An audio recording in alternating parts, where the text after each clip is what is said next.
Ready? 3, 2, 1, start. Mr. Vice Chairman, I wish the matter had not come up for discussion in this House in the form in which it has come, because we will be discussing, it appears, the same subject more or less piecemeal in connection with the other two bills as well. What was necessary for the government in this connection was to provide for a general discussion on the report of the Finance Commission, the kind of thing that we have on such reports, and after hearing the views of the members here, they should have formulated a bill. Even if they had formulated the bill earlier, the bill should have been preceded by a discussion on the report. It would then have given us an opportunity of dealing with this rather important subject in our public finance and indeed in our national life. But now we are asked to treat this matter piecemeal and deal with the bill as it comes separately. I say, sir, this would not seem very fair. It is true that we have had two other reports of the Finance Commission and that we have had certain opportunities of discussing the issues raised by the Finance Commission on previous occasions. But that should not have precluded a thorough discussion of the third report, more especially after the experience of the two 5-year plans and generally also after the experience of the states in the matter of public finance and as regards relations between the states and the center. All I can say is that the government does not understand the magnitude of the problem or the urgency or the seriousness of the issues involved. It is possibly because they think that all the state governments are under their control and that the state governments would toe the line whatever is laid down from here. Suppose, sir, today a number of states had been outside the control of the same party which controls the central government.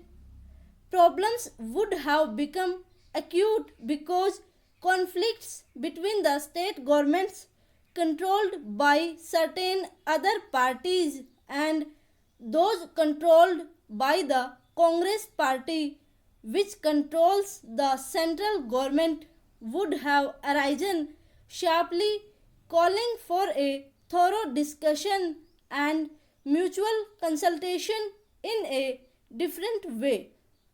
Once they can get past whatever they like, and also once it is passed, the states will more or less accept without any protest the dispensation of the center. Now that the bill is before us, we have to speak on this subject rather on the general themes.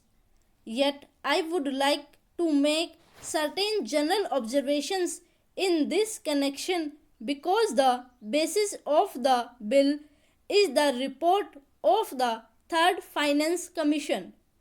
This is a long standing issue facing the public finance of the country. Those who have studied economics will know well how this matter had come up even during the British time, when we did not have either independence or any kind of autonomy in the states even in that setup. Even at that time, the state governments functioning under the British felt that something should be done with regard to adjustment of finances, especially in regard to the relations between the center and the states. There had been a long standing controversy as to how the taxes, especially the income tax, should be divided between the center and the states. I do not deny the existence of the controversy, and this controversy is not easy to resolve. I entirely agree, but I should have thought that the Third Finance Commission should be tried to face the problems before it, not more or less in a routine manner, but in the context of the new things, not only as they are today, but as they are going to shape in the coming future. We have got what is called a quasi-federal constitution.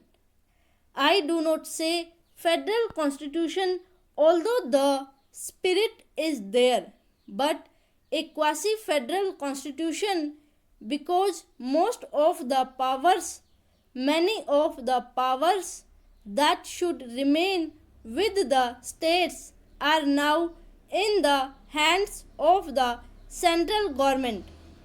Therefore, in that way, it is more unitary in character than federal.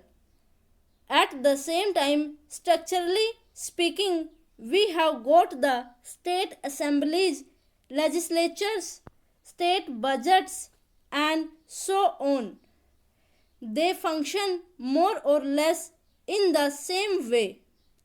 But if you go a little deeper into the affairs, it would immediately lead you to think that the states do not have any substantial real power, especially in the matter of finance. Perhaps at the time when the constitution was framed, this aspect did not figure very much in the minds of the makers of the constitution. We had just become free, and the concept of welding India into a solid nation was uppermost in the minds of those people who framed the constitution and all others as well. In that background, it was quite understandable that it should be the dominant thought as to how to put the different segments of our country into a whole, namely the Indian Union. Stop. Over.